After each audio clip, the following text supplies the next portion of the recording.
Hello, I'm Richard Gisbert, and you're at The Listening Post. This week, the spin doctor's story. We need to act to confront threats in a post-September 11th world. Confirmation of the White House duping the U.S. media over Iraq. The donut ad that got tied up in a row over a scarf. And what price free speech? For one of the world's biggest retailers, $33 million. And Monty Python meets U.S. presidential politics in our Internet Video of the Week. I am in this race. I am staying in this race. In the race? Your arm is on the ground now. Welcome back. We begin this week with a story on the news media failing to do their jobs in one country, the U.S., and the huge implications that can have halfway around the world in Iraq. Washington is abuzz over a book written by President Bush's former spokesman, Scott McClellan, in which he not only slammed his former boss over the Iraq War, he also criticized the news media for falling short of their responsibilities during the run-up to the war. That's our starting point this week, the former spin doctor, the news media that let the country down at a critical time, and how the media handled a story that, like it or not, they were a big part of. This is Meet the Press. Former Bush Press Secretary Scott McClellan rocks Washington and rattles the White House with his scathing new book. Writing a devastating critique of the administration and the president he once served. The book read Round Washington was written by Scott McClellan, the White House's spokesman from 2003 to 2006. In it, McClellan accused President Bush of self-deception and of relying on an aggressive political propaganda campaign instead of the facts to sell the Iraq war to the American people. He also had this to say about the American media. The National Press Corps was probably too deferential to the White House in regard to the most important decision facing the nation during my years in Washington, the choice of whether to go to war in Iraq. The liberal media didn't live up to its reputation. If it had, the country would have been better served. Scott McClellan didn't tell us anything we didn't know already about the press, but it was really important to get it from someone inside the Bush administration.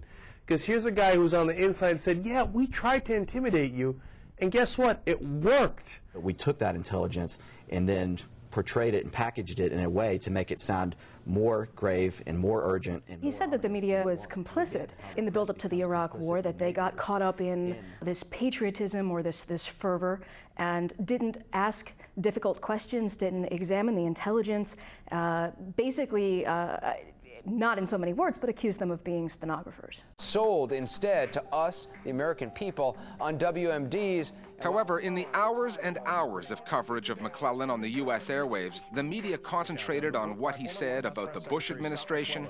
Perhaps the most extraordinary collection of revelations about a sitting president. They theorized repeatedly on why McClellan, who peddled propaganda back then, is critical of it now. The issue that seems to be being used against you, Scott McClellan, is hypocrisy. That you said one thing at the podium and wrote another in the book. But the media spent relatively few minutes talking about McClellan's criticism of them. And granted, the spirit of 9/11, people were unified and upset and angry. Katie Couric, the anchor of CBS News, one of the most powerful positions in all of the U.S. media, she admitted that this is one of the most shameful, one of the most embarrassing chapters in American journalism.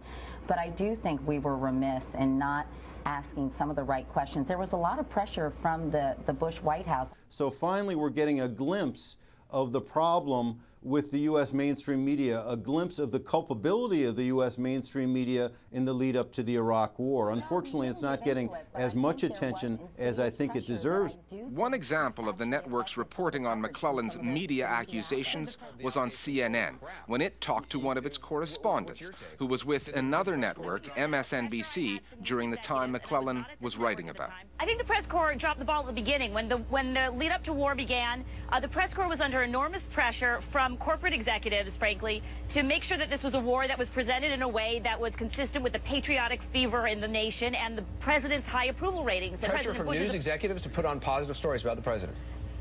Not in that exact, they wouldn't say it in that way, but the reporter backpedaled on the air and again later through a written statement. She almost immediately came out with a statement that was virtually a retraction, and it's kind of ironic because therein you saw the corporate pressure at work, that she had stated was at work during the lead up to the war. It's just inconsistent with the individual. Then came the Bush administration's media counteroffensive, which focused less on the contents of the book than the character of the author. This is not the Scott we knew. Scott has said things that really don't, one, sound like Scott, frankly. This doesn't sound like Scott. Maybe this is a new Scott. The voice that comes out of this book is certainly not Scott McClellan's. Some media outlets, such as the pro-Bush Fox News network, went right after McClellan. If he really felt this way, why didn't he leave earlier? You're telling me I didn't do my job, and I'm telling you you're crazy. No, I'm not the culture. You said they used propaganda, and yes. That is a loaded word. To be fair to Scott McClellan, he was being critical of what he called the liberal media, and no one has ever accused Fox News of being that. McClellan was talking about the non-Fox networks, such as MSNBC. And he also writes in the book that he thinks that the so-called liberal media got it wrong and was not hard enough on the administration about the war. You know, I don't know where he gets that idea. I don't know where other people get that idea. That's a serious debate for another time. David Gregory was defending himself, and he basically said, what was I supposed to do that they were lying to me? But the fact is that when it came to the intelligence on WMD, when it came to those reports were available from the IAEA, from the inspectors, everything was well documented, and they just chose to overlook it. They don't want to admit to themselves, yes, we've been intimidated, we've been cowed, our corporate executives told us to go along with it, our news editors told us to go along with it, and we were wrong. It's easy to say, we were kind of wrong in the past without looking into it, but when you look into why you were wrong, that's where it gets ugly. Certainly on the build-up to the Iraqi war.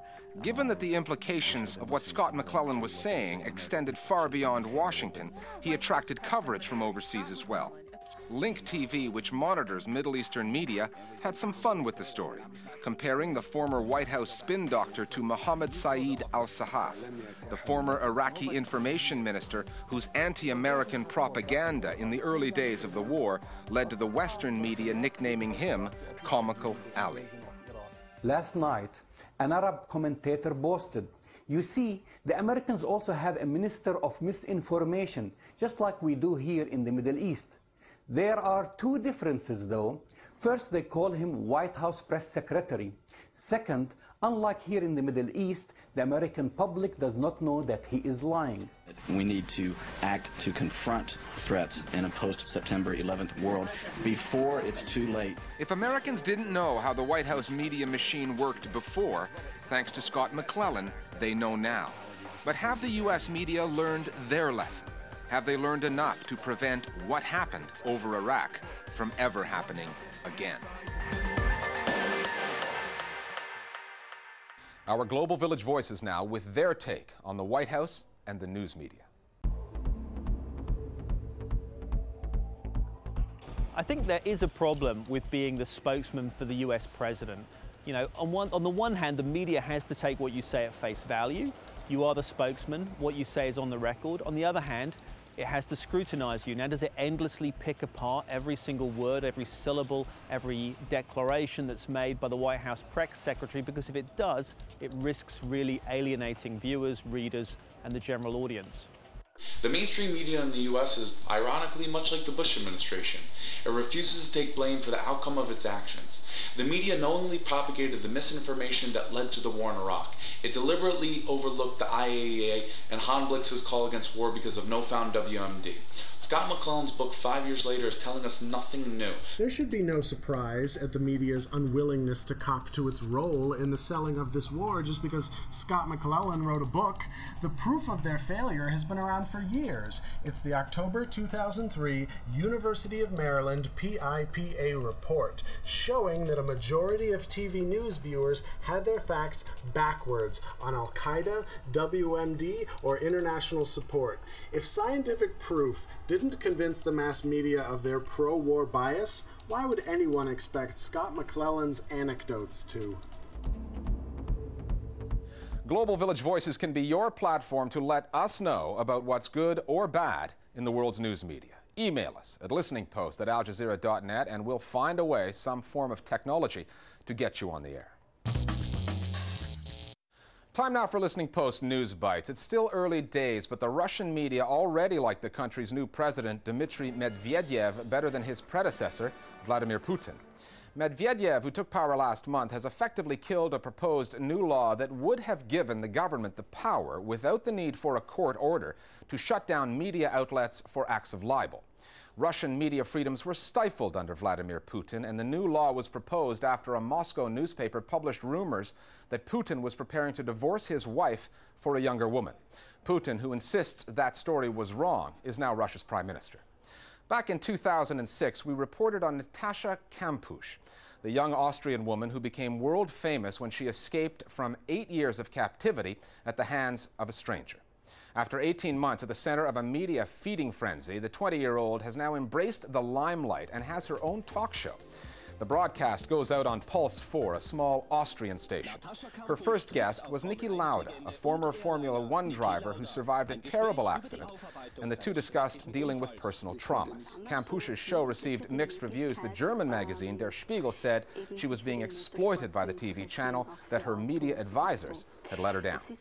NASA, the U.S. space agency, has admitted to misleading Americans on global warming.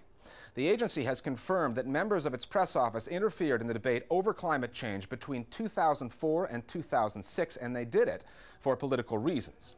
NASA had a project in 2004 that monitored ozone depletion and climate change from space, but denied the media access to the scientists involved because the U.S. was in the middle of a presidential election campaign at the time.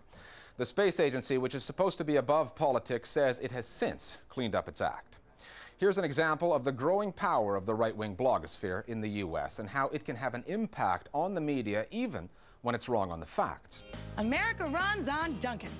Dunkin' Donuts, a national chain in America, recently launched a TV ad that featured a pitch woman, TV cook Rachel Ray, wearing a scarf that right-wing blogger Michelle Malkin complained looked like an Arabic keffiyeh, popular, Malkin said, among Muslim terrorists.